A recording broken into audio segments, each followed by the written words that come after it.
Good morning. I'm Dr. Sunanda Samathar Curado, co-hosting the John Telford Detroit Show with Dr. John Telford, coming to you live 10 o'clock every Wednesday morning on WJZZ Cool TV, streaming on Facebook, YouTube, and Twitter. Dr. John Telford is a former Detroit Public School superintendent, a former world-class athlete, and conqueror of Olympic champions, a championship track coach, poet, newspaper columnist, longtime civil rights crusader, and the author of 6 Detroit-oriented books. The Poet Emperor of Earth, What Old Men Know, Creative Insubordination, The Will Robinson Story, The Poetic Prancings of Mad John, and his explosive autobiography, A Life on the Run, and another forthcoming poetry book, Athletes, Activism, and Apple Boughs, a Detroit poetic epic. He also has a show on WCHB AM 1340, Detroit's gospel station, Saturday mornings at 9:30 and Monday evenings at 6:30. That's Saturday mornings at 9:30 and Monday evenings at 6:30. His books are available at Barnes & Noble, Amazon.com, or just by calling the Good Doctor at 313-460-8272. That's 313-460-8272. Dr. John Telford has been called a legend and a lightning rod for controversy. He has received the Detroit City Council's Spirit of Detroit Award and the Joe Louis Foundation Spirit of the Champ Award. He was named Wayne State University's Alumnus of the Year in 2001, and the Detroit track was named in his honor.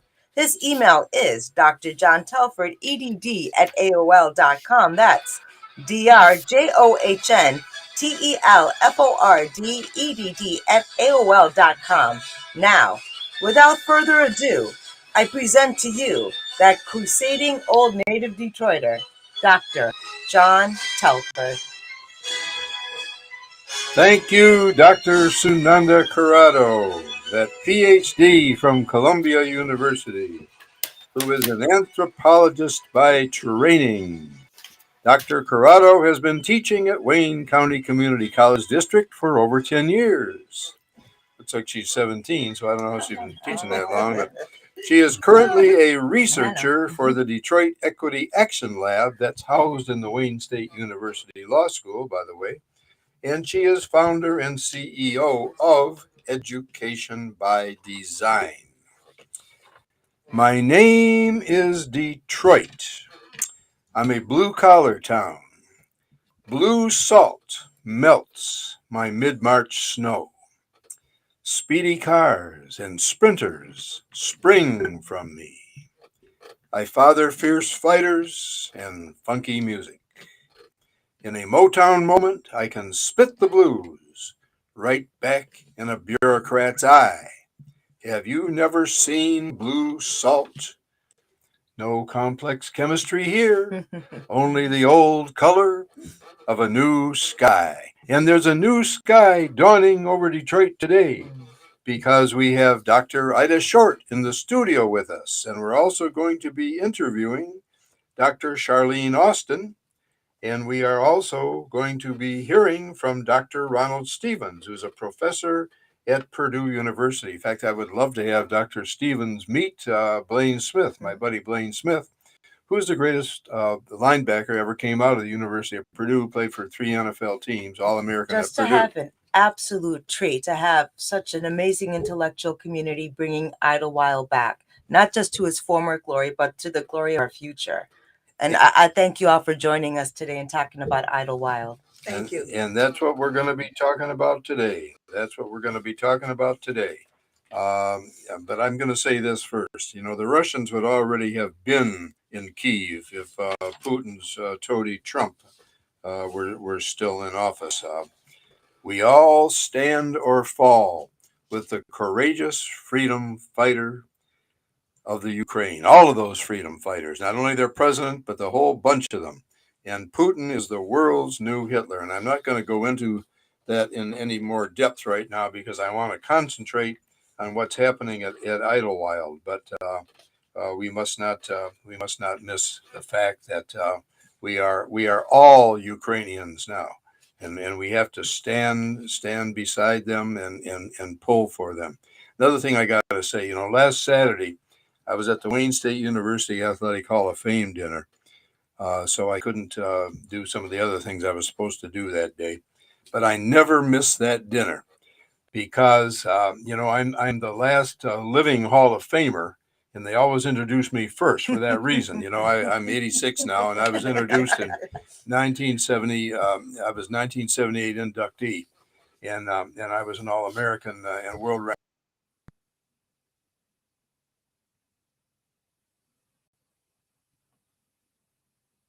The men's track program. And I am very, very hopeful that we can get that program reinstated. They've got a women's track team down there now. They've got a men's cross country team, a women's cross country team.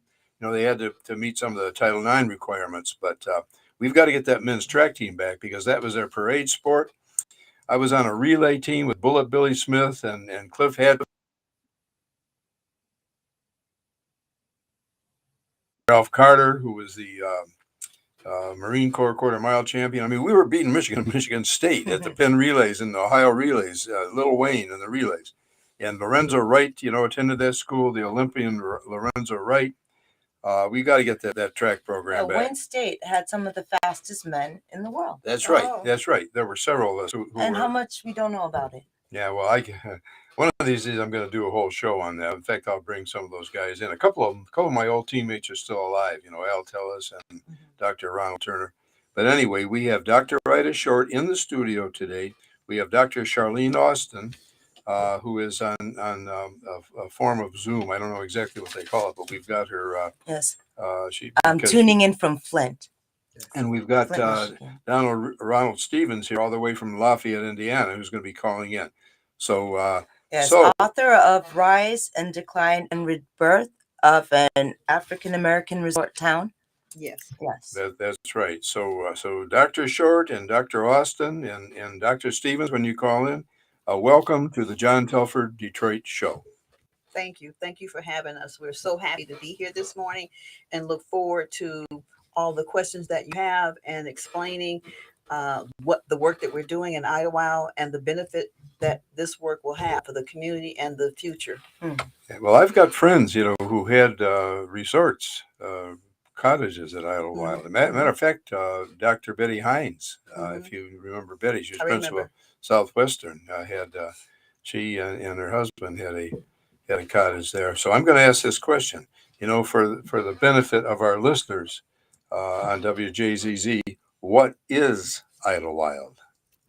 I think Charlene wanted to talk about that, so why don't we let her give that response back? Yeah, where is it, Charlene? What is its history? Tell us that. I could tell you a little bit about the history. Of course, I am not the historian of Idlewild as Dr. Ronald Stevens, who is also on this call. But I will He's going to be calling in about a minute. Yes, I will just give you an overview of Idlewild. Idlewild was established or came about because of segregation. At the time, African Americans were not allowed in hotels, and this was the way Mr. Giles, who was very instrumental in tourism at Idlewild, developed this place, helped develop this place, or what you call advertise the place of tourism. And Idlewild at the time during the post-war boom, they had had Idlewild. This is where all of the African Americans would go for their vacations.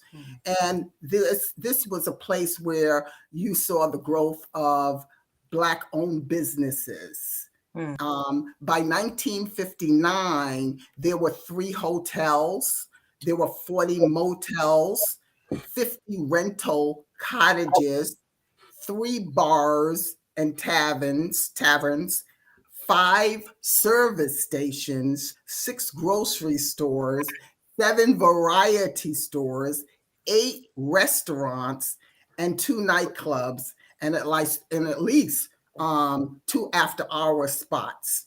But the Casablanca was first owned by a attorney, but Craigen.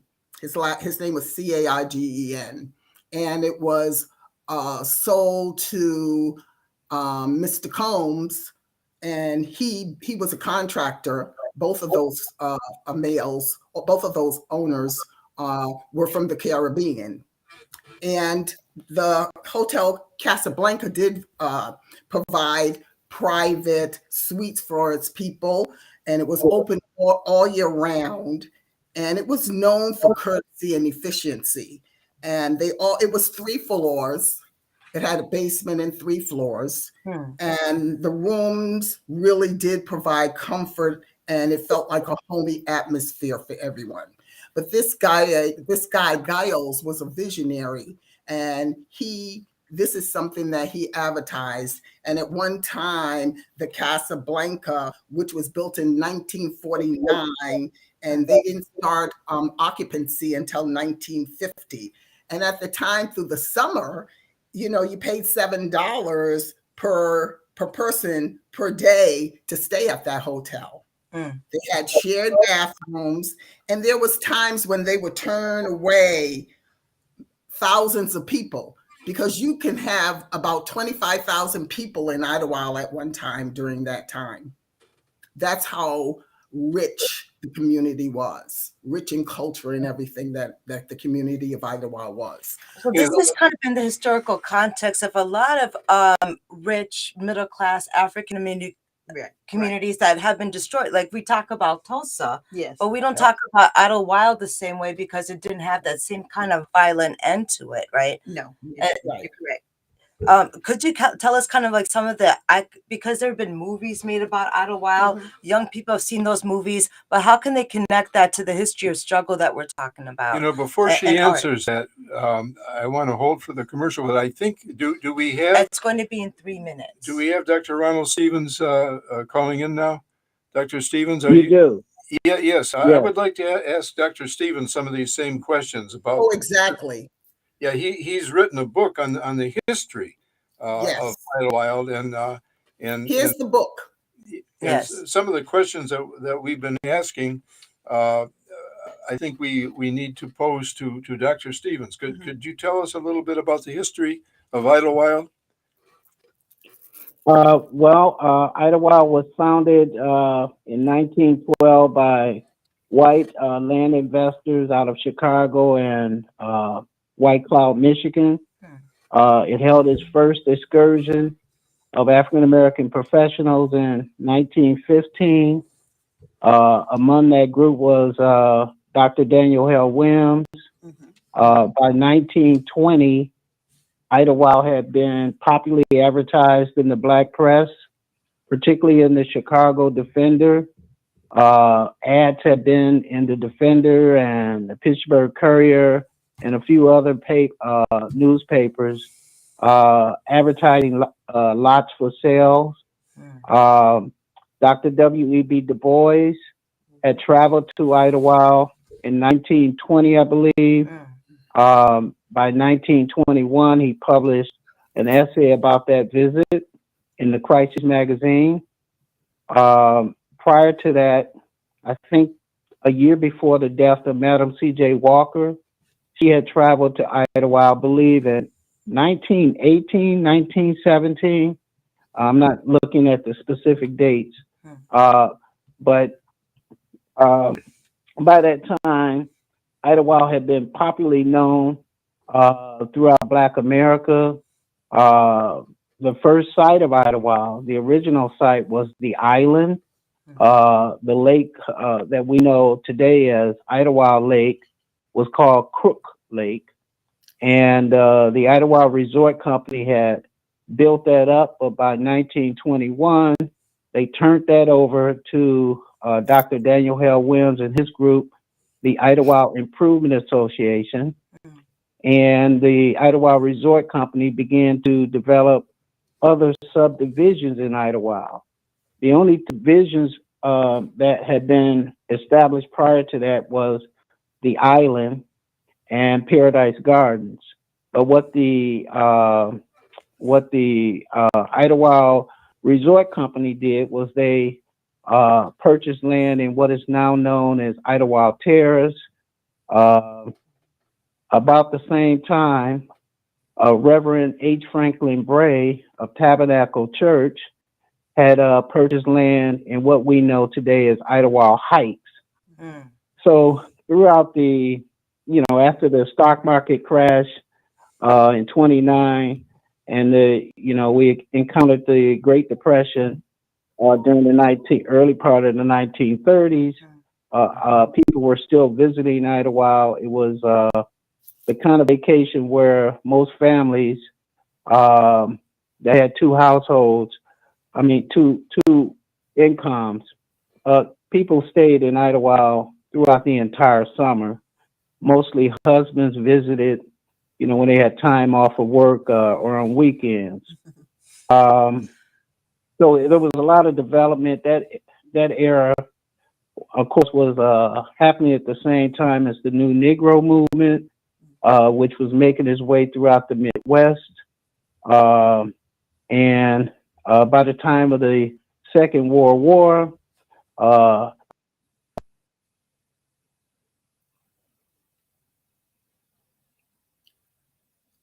We need a commercial. Okay.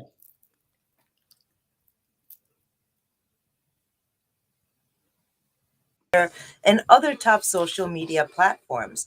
Please like, follow, share, comment, and subscribe to us in the various programs that we offer to you here on WJZZ, the coolest TV station in the world. And don't forget this new 8-week series coming up to celebrate the spring in Detroit. It's called Detroit Vibes and Scribes. It's live stream music and poetry for 8 consecutive weeks, Friday, starting March 4th to April 22nd. It's 3 p.m. to 5 p.m.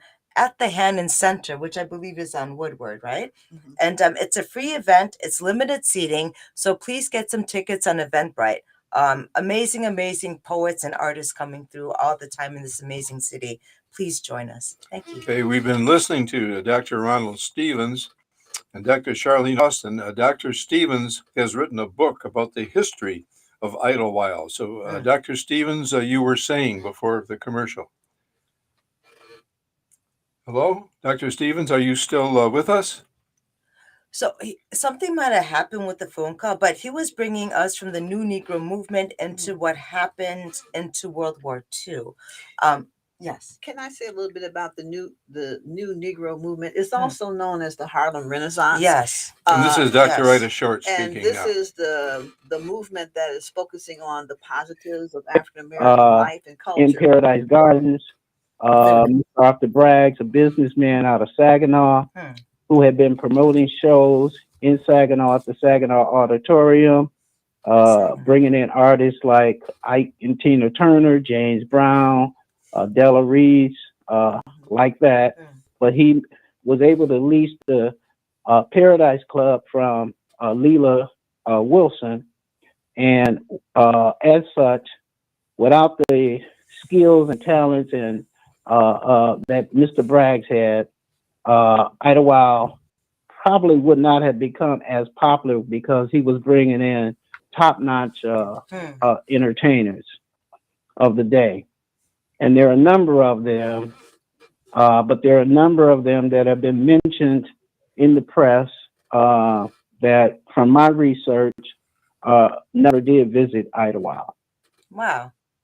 Okay, and Dr. Short, you were saying. Dr. Stevens mentioned the new Negro Movement, which of course is also known as the Harlem Renaissance. That was a period of time in which essentially African Americans are fighting back through the arts, through music, through literature, through political writing, and dance and all kinds of cultural arts. As an example of what they were doing. So it was a positive thing. It was a response to the way we were portrayed in the media at that time. Madam C.J. Walker was the first African American female millionaire, and of course, she was the one who created the opportunities for blacks to straighten their hair various ways. The straightening. Okay, that's good.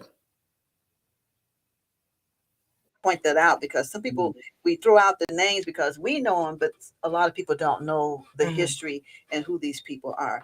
Right. And this was all as a result of Jim Crow, as I understand it. Right. We weren't allowed to go into the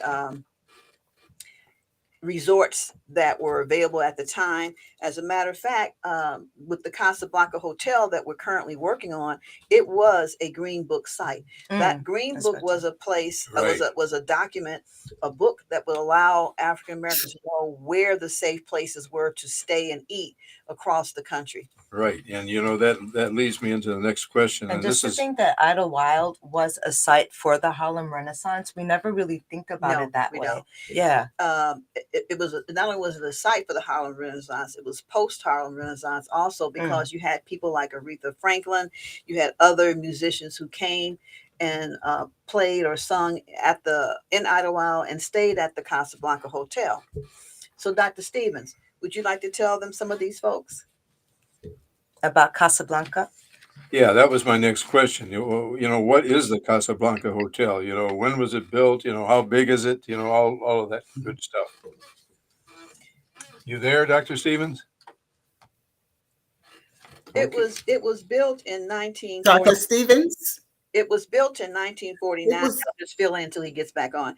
And it was first occupied in 1950. It's approximately 12,500 square feet. It's 3 levels high. It's in disrepair now because it's been vacant for over 30 years. And I wanted somebody, Dr. Stevens or Dr. Austin or Dr. Short, to tell us a little bit about its history. How long has it operated? What happened to it? And how long has it been vacant? I mean, these are questions that I would like Dr. Stevens to ask if we've got him back on the air. Otherwise, perhaps Dr. Austin or Dr. Short, you could tackle that question. Dr. Stevens, are you on? Not right now. Okay, well, one of you guys. So that's the main jewel piece of bringing Idlewild back, right? It's one of the main pieces. We're not the only one. Dr. Austin has spoken quite a bit about the history of the Casablanca. So would you like to continue with that, Dr. Austin? Yeah, I could do that, but I was hoping Dr. Stevens was on. He's not. I'm back on. Back on. Okay. Thank you. Go ahead, Dr. Stevens. We're asking about the Casablanca Hotel now. That's where we are. Okay, the Casablanca Hotel was purchased by a Caribbean architect who worked in Detroit, last name Coombs. He got a loan from Judge Joseph Cragen, who was one of the founders of the Detroit Idlewilders. I write about that. There are a number of letters that were exchanged between the two of them. But when he built it, it was, a very classy hotel. It was difficult for people to get bookings in the hotel. In the basement was a dining area. Some of the rooms in the upper level where people stayed, they had sort of like these shared bathrooms. But it was quite a classy operation. Cragen stayed there.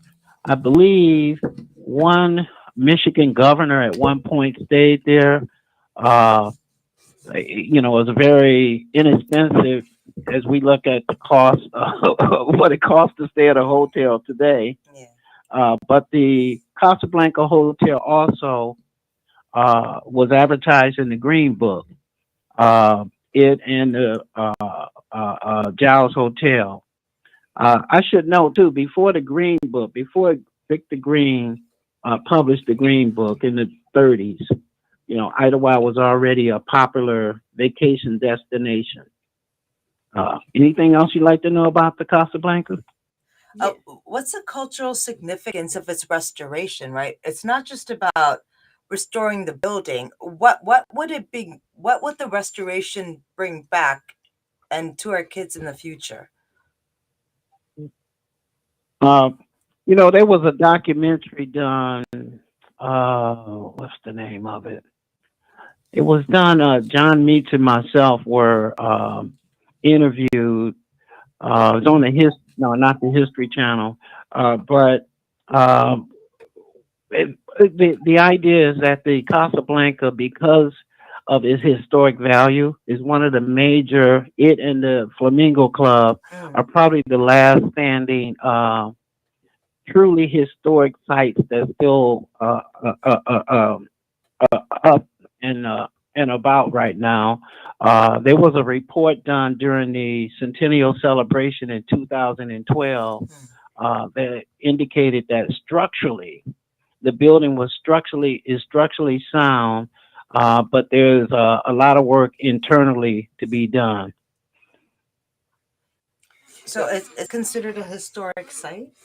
Yes. Well, It should be. it should be. And I got a call last night saying that the historic designation was already done back in 2020 when the centennial. So I can hardly hear. 2012, the centennial.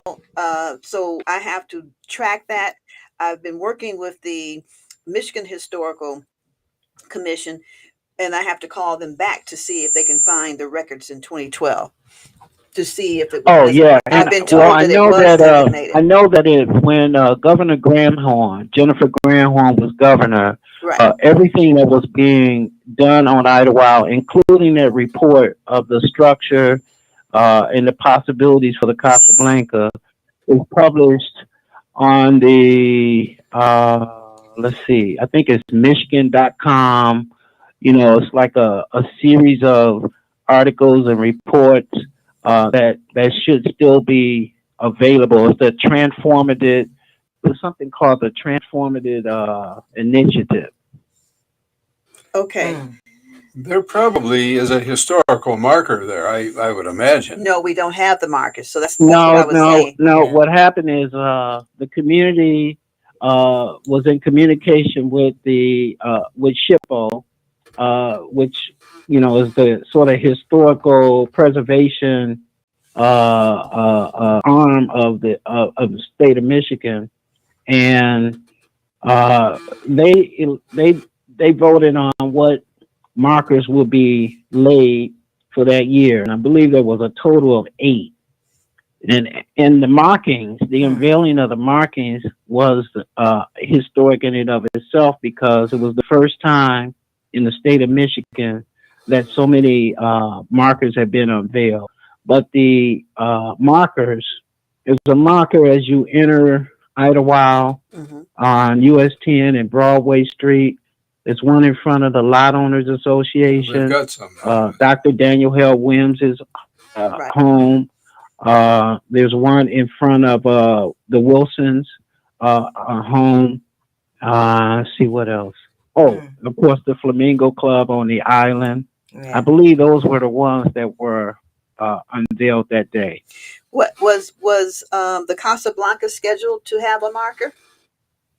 It was on the list. Okay. It was on the list. So was the cottage that Charles Chestnut owned and lived in. Yes, the Chestnut House. And so was the Tabernacle AME Church. Okay.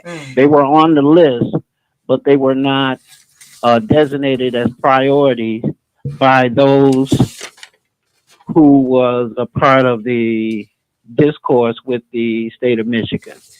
Okay, so for the public, I would like to just briefly mention that the Chestnut House is where Charles Waddell Chestnut, the author, stayed. And most people probably have seen the movie, which is Their Eyes Were Watching God with Halle Berry. That's one of Charles Waddell Chestnut's stories. And this author really focused on the issues of race and discrimination and passing the color line during this time period.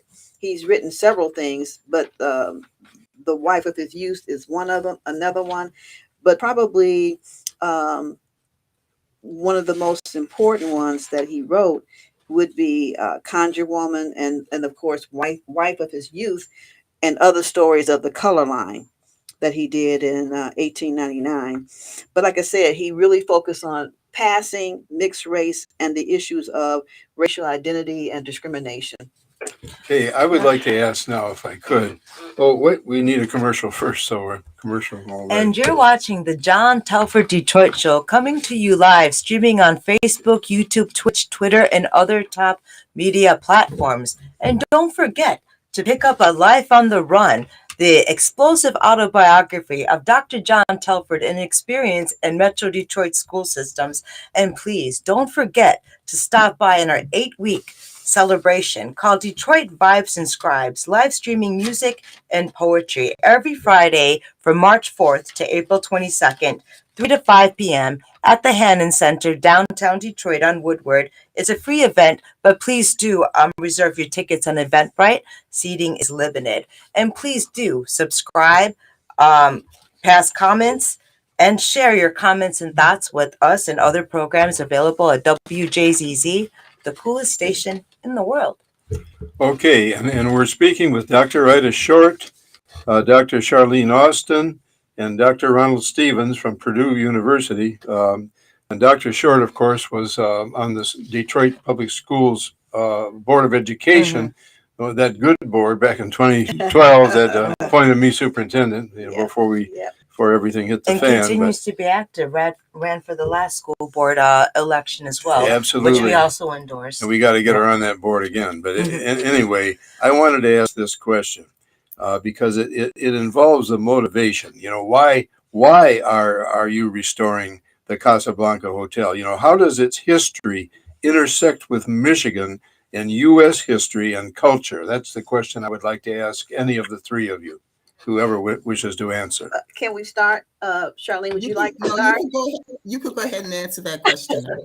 Oh, okay. I'll start. I don't think I have all of the answers. I'd like to hear others can come in and fill in. But the Casablanca, as has been pointed out,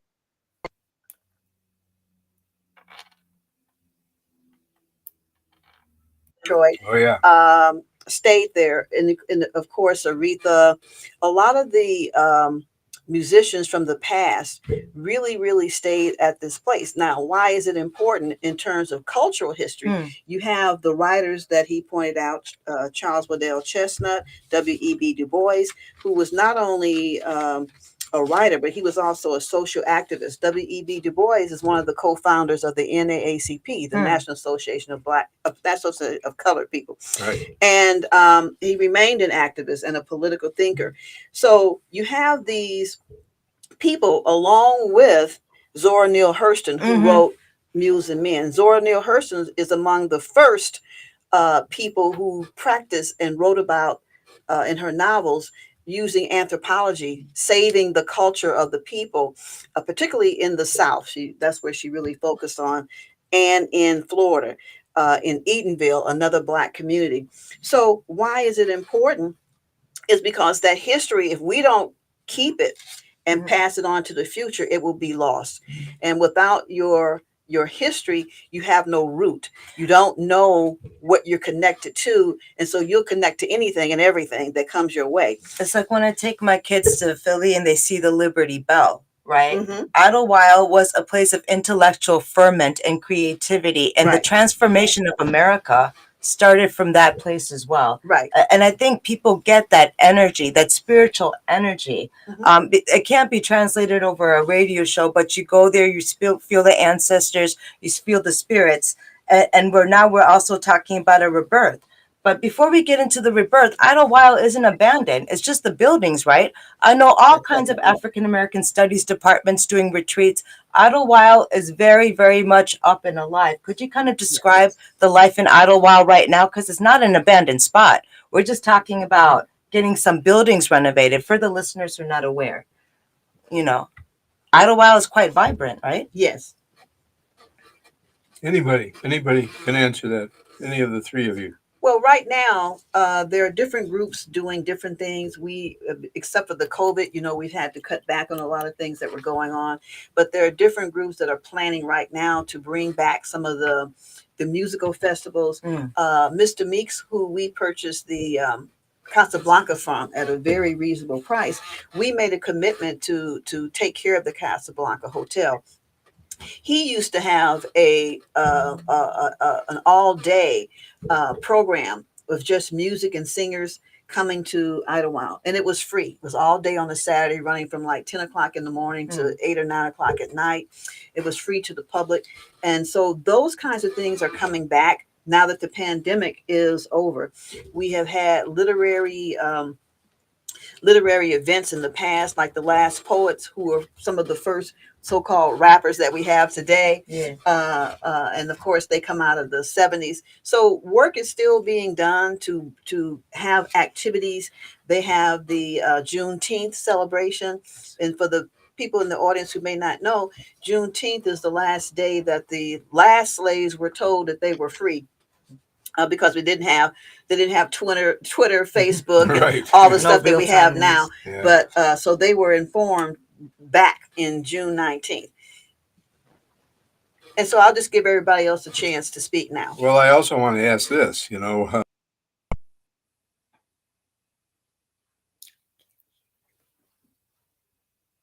Casablanca Hotel. Have you started the renovations of the Casablanca Hotel? Any of the three of you can answer that question, if you would. We have started. So when we get Charlene back on the, can you hear us now?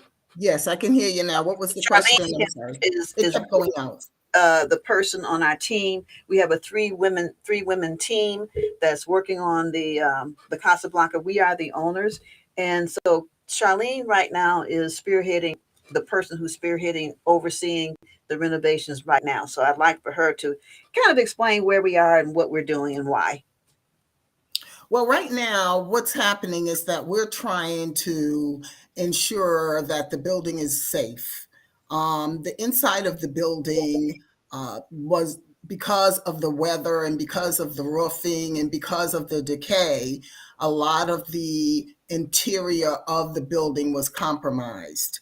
So right now I have a contractor that has cleaned out the building, that are putting in joists, and that is trying to raise different parts of the building so that it will be safe.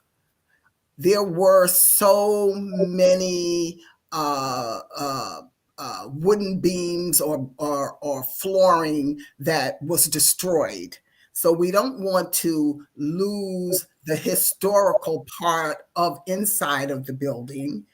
So he is doing everything that he can to ensure that all of the joints are put in. He did put in a roofing stabilization to ensure that no water would come in.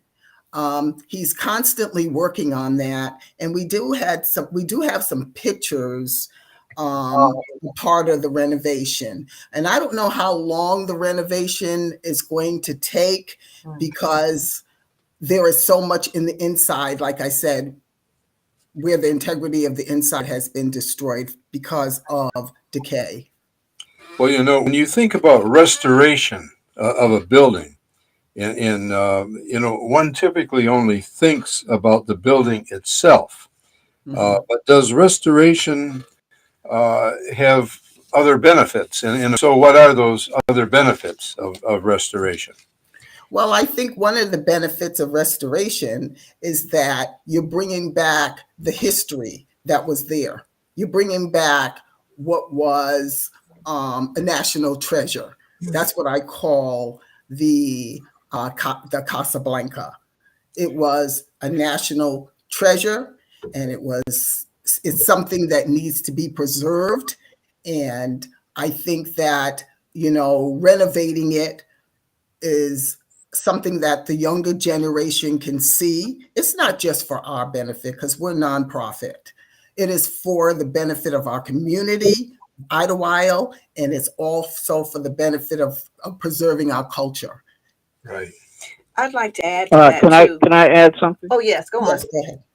Okay, and I didn't hear. I heard the question initially about why the Casablanca and why the importance. But somehow I couldn't hear some of the answers earlier, and I wanted to add into that. And so understand that Michigan, is known as the Great Lakes State for plenty, lots of trees. The Civilian Conservation Corps had come through there. The Casablanca is so significant because the hotel was built during Jim Crow segregation, and as reported in the Green Book, that traveling for African Americans was quite a task. The Green Book assisted them in locating places where vacationers could stay, where they could eat, where they can gas up, etc. So it is an important part of American history, and specifically an important part of American history and one of the most famous African American resorts in the country, and I would even go as far to say in the world. So this structure has so much rich history in it. Like I said, I have pictures, I have letters that were written as it was being developed, treasures. And again, so yeah, Idlewild is a national treasure, and so is the Casablanca. I just found something that a geographer who was one of the first sort of scholars to go through Idlewild by the name of John Fraser Hart. He taught at one of the schools in Minnesota, and he had traveled in Idlewild roughly around the early 1970s. And the caption here says the Casablanca was once owned by W.C. Coons, who came to Idlewild in 1945 and built a hotel. The Casablanca, which opened for occupancy in 1950, accepted guests only in the summer during the weekends. Summer visitors paid $7 per person per day to stay at the hotel. It was common for 500 people to be turned away over a typical 4th of July weekend. So this was a very significant site and structure, and I'm so glad to hear finally that it is being renovated. One of the things about historic preservation is that the preservers could make changes on the interior, but as long as they maintain the exterior, then it becomes that's where the value of that structure and its identity become documented and well known and recognized.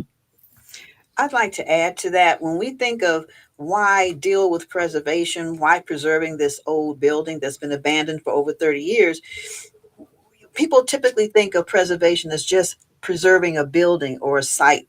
But actually, it's the business of saving communities and the values that they embody. That's according to that quote comes from Richard May. It's also economically sound and efficient because it contributes to the local economy.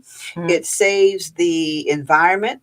We're not buying all this other stuff to put in there and use up other resources that we don't need to use.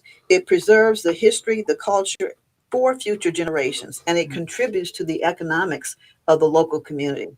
Oh, and economics in terms of equity, because when we're refurbishing and renovating historic places, we're building up not only the financial equity of individuals and places, but the cultural equity so this is part of bringing back the wealth into a population. It's not just about abstracted knowledge, but this actually turns into dollars and cents later on in line. Well, actually, it turns into dollars and like and cents any now. other and like any other we're using local historical site or structure in the U.S., it prompts visitors who are inquisitive and they want to see it. So it's not just the people who currently live in Idlewild or who regularly visit Idlewild, but we're talking about people from visiting from the other countries and into the U.S. that want to see this. They want to see what that lived history was like. So it's going to encourage a lot of tourism in Idlewild. That hotel alone. One of the things that we would like to do with the Casablanca Hotel is create a museum on the first floor so that we can showcase some of the people who've come to Idlewild, some of the musicians, the singers, the dancers, and the literary and political folks like W.E.B. Du Bois, Dr. Daniel Hale Williams, who was the first successful open heart surgeon to perform that surgery successfully in the United States. Yeah, Dr. Charles Drew there too, as I understand it. Charles Drew. Yeah, that's what I'm talking about. Yeah, right. Yeah, He actually created a test for blood types, and the English set up their blood banking system before Americans did. And this goes back to the Green Book too, because they say he fell asleep at the wheel going to a conference because there was no place for people like Dr. Drew, who set up a blood bank internationally to come and stay in America. And he died. We had so many needing a significant. transfusion. Right. How many people died or were saved because of places like this? But he actually died because the White Hospital wouldn't accept Jim him Crow. in. Yeah, they say that too, but it's funny because on the internet the narratives change every year. It's never the same. So now they say that the doctors recognized him right away, but he bled out. Other people say they wouldn't do white blood with black blood. But you know what? Whatever we're talking about is a consciousness of how Black people were treated in the South, right? Yes. It's a collective history and trying to figure out what happened to Dr. Drew. Right. So I would add there was another doctor who at some point became owner of the Casablanca, Dr. Lorenzo Nelson, and his daughter America Nelson. At one point they owned it. Now they're not as well known. But Dr. Lorenzo Nelson has served in the Second World War and, has served with the Civilian Conservation Corps and delivered babies in 3 or 4 counties in that area. Yeah. Sitting right there in Idlewild. So he and his wife, Blanche Nelson, there are a number of people, white and Black, who give a lot of praise to Dr. Nelson for delivering their children, caring for them when they were sick and ill, etc. So, the hotel has a continued historic importance because of continued historical figures that have set foot in it. Indeed. So you Got a commercial coming. Oh, okay. And you've been watching the John Telford Detroit Show, coming to you live, streaming on Facebook, YouTube, Twitch, Twitter, and other top social media platforms. Please like, follow, share, comment, subscribe to us, and other various programming that we offer to you here on WJZZ, the coolest station in the world. Please do not forget to pick up your own copy of A Life on the Run. This is a good and fascinating read. And please don't forget to celebrate spring with the rest of us. Detroit Vibes and Scribes is sponsoring a live stream music and poetry series for the next 8 weeks from March 4th to April 22nd, 3 to 5. Presented by WJZZ Cool TV at the Hanan Center on Woodward Avenue, downtown Detroit. It's a free event with limited seating, so please do get your tickets on Eventbrite and impress a date. And I also have to get another commercial in, or I'll get killed if I don't do this one. Miss Virginia Starkey, fondly known simply as V, the proprietress of V's Boutique, offers a wide range of fine clothing and accessories for ladies, and you can find all sizes of women's fine apparel in V's one-stop, excellent customer service at V's Boutique that you can't find anywhere else in Detroit. V's Boutique is at 16423 East Warren Avenue, 16423 East Warren Avenue, right around the corner from the Alger Theater and one of the few libraries that's left open in the city. I was an applicant for the library board, but that's another story. But I just wanted to make sure we got that in. And I also wanted to ask, how can people help with the project of renovating the Casablanca? We've got to get that in. How can they help? How can you be contacted? Give us the information. Go ahead, Ida. You could give that. I think you have all that information there. We are a nonprofit organization, commonly known as First Neighbor, and we have a website. Is first the number one st firstneighbor.org. So they can go there if they wish to see what we're doing, and also if they wish to donate to the project. In addition to money, we're collecting memorabilia for those who've been in Idlewild and have stayed at the hotel. And so we're looking for people to give us that, as well as their stories about the Casablanca and their involvement with the Casablanca Hotel. Is there an email address or a phone number? Well, No. there, It's just a website. If you go on the website, there is information on the website that you can not only donate, but the president of First Neighbor, you could contact her. Her email is on that website also. In addition, I would like to add that we are just not accepting donations and paraphernalias or whatever, or stories. We also want people to come that has expertise in any field that might want to donate their time in marketing, or if they are handy at fixing things, anything, any expertise that they have and they would like to do in kind, we welcome it. Okay, give us the address of the website again. Would you say that a couple of times so everyone can hear it? You got it, Ida, say it. It's firstneighbor.org. We're a nonprofit organization. First, and it's not the word first, it's the number. One ST. One ST. One ST neighbor. Right. .org. And not just looking for donations, also looking for in-kind services in the skilled trades, also looking for in-kind donations in terms of setting up a museum of memory and history that can also include our families who've been going from Detroit to Idlewild. Exactly. That's amazing. So we've been talking to Dr. Ronald Stevens, been talking to Dr. Charlene Austin and Dr. Ida Short, bringing back Idlewild and talking about the rebirth of it.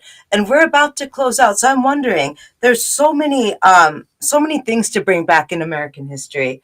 Why did you guys choose Idlewild? What is it that compelled you? It's the history that the three of us have been talking about, that Dr. Stevens has been elaborating on. It's the feeling that we get, the emotional connection that you talked about. It's also the fact that we made a commitment to Mr. Meeks to really, really preserve this hotel for the future generations so they can see their history and their connection to it. Because of all the, for example, the singers and musicians and the writers, these people are studied in the universities. Their works are actually copied and expanded upon. So we're talking about jazz and blues, for example. So that's why. And how they broke away from the norm and created something new. And that's for the generations that came right after them, of singers, musicians, and dancers, and literary works, literary writers. So everybody that's in the cultural arts now is standing on all their shoulders and what the work that they did. So this is important for people to know and understand. Why do we have rap today? Where does it come from? How does blues and the jazz connect with rap, for example? And that's a history people don't talk about in general. And just making that connection with resilience and beauty at a time of a real sordid and ugly history, right? Yes. I mean, something really beautiful came out of it, Yes. something that people couldn't have imagined out of oppression, repression, suppression. Dr. Austin, would you like to add anything? I know there are 3 women entrepreneurs, intellectuals who are heading this project. One we don't have with us. Could we mention her name, please? Yes, her name is Betty Wiggins. And Betty Wiggins is the president of First Neighbor. And like I said, if you go on the website, you should see all of her information there to get in contact with her. And in addition, there are different videos that can be viewed on the history of Idlewild. And as far as why I think that why I picked Idlewild, like I said, Idlewild is a place that it's historic. It's We're out good. of time, ladies. Can I add something really quick? Nope, It's also we're out part of of a time. 50 or 60-year Gotta movement get the of last, get the revitalization. closer in. Okay, thank you. Stevens, Dr. Austin, we're going to have you back because there's so much more in the cultural projects that you guys are Okay. doing with Dr. We'd Short. love to come back. I so much apologize that we've run out of time, and you've been listening to the John Telford Detroit Show with Dr. John Telford and your co-host, Dr. Sunanda Samathar Corrado, on WJZZ Cool TV on Wednesdays from 10 to 11 in the morning, streaming on Facebook, YouTube, and Twitter.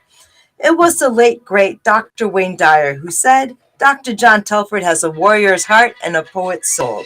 Listen also to Dr. Telford on WCHB AM 1340, Saturday mornings at 9:30 and Monday evenings at 6:30. And tune in again next week, Wednesday morning at 10 o'clock. And please don't forget, First Neighbor, 1stneighbor.org. If you would like to get more involved in the Idlewild project and bear some fruit for the city of Detroit through this as well. Thank you all. It's been a great blessing. Thank you for having us. Thank It's you. been a good show. Thank you. Thank you, Dr. Stevens.